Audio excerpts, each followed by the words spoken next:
ছবি দেয়া আছে তো? কি কি ছবি দেয়া আছে?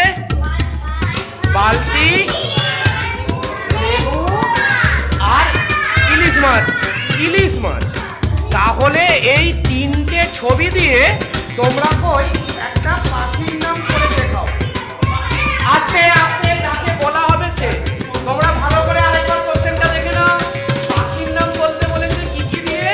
বালতি, লেবু আর ইলিশ। এই তিনটে দিয়ে কে কে বলতে পারবে? আগে কই হাত তুলো।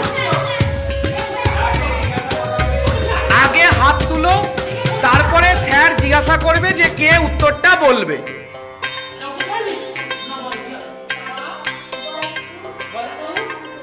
আচ্ছা দেখি এবার উত্তরটা ঠিক আছে কিনা।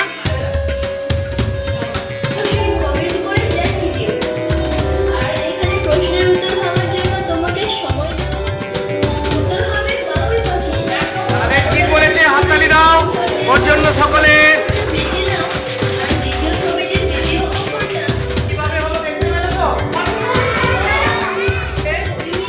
নাম লিখতে হবে। কেউ উত্তর বলবে না, হাত তুলে দাঁড়াবে। কে উত্তর দিতে পারো? যে উত্তরটা দিতে পারবে হাত তুলো। 10 সেকেন্ড কিন্তু হতে যায়। ওটা কি পাতা আগে ভালো করে দেখো। জাপান। তাহলে উত্তরটা ঠিক বলেছে তো? সবাই হাততালি দাও ওর জন্য।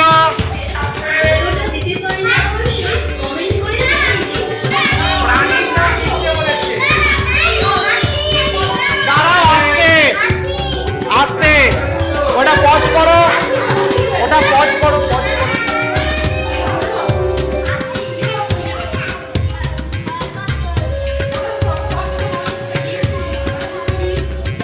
এখানে একটা চাপ আর একটা হচ্ছে গিয়ে চা ভর্তি কাপের ছবি দেয়া আছে, দেখতে পাচ্ছ?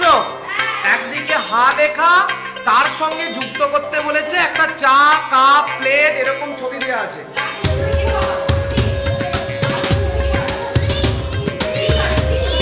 টি, চায়ের ইংরাজি টি তো। হ্যাঁ টি। দেখে নাও উত্তরটা একবার, দেখে নাও। হাতি বলতে পারলে? আবিরের জন্য প্রত্যেকে হাততালি দাও। এখানে পাখির নাম লিখতে হবে। চ, তার সঙ্গে এটা কি মাছ? আস্তে, যে পারবে হাত তুলো। তুমি পারবে? কি বলো? চড়ুই। তাহলে এবার দেখে নিই ঠিক বলেছো কিনা। সকলে হাততালি দাও ওর জন্য। বলতে হবে বাঁ পাশে তার সঙ্গে কে পারবে হাত তুলবে। দাঁড়াও কই শুনি, কি উত্তর বললে? চাঁদনি। আচ্ছা কই দেখি এটা কি উত্তর।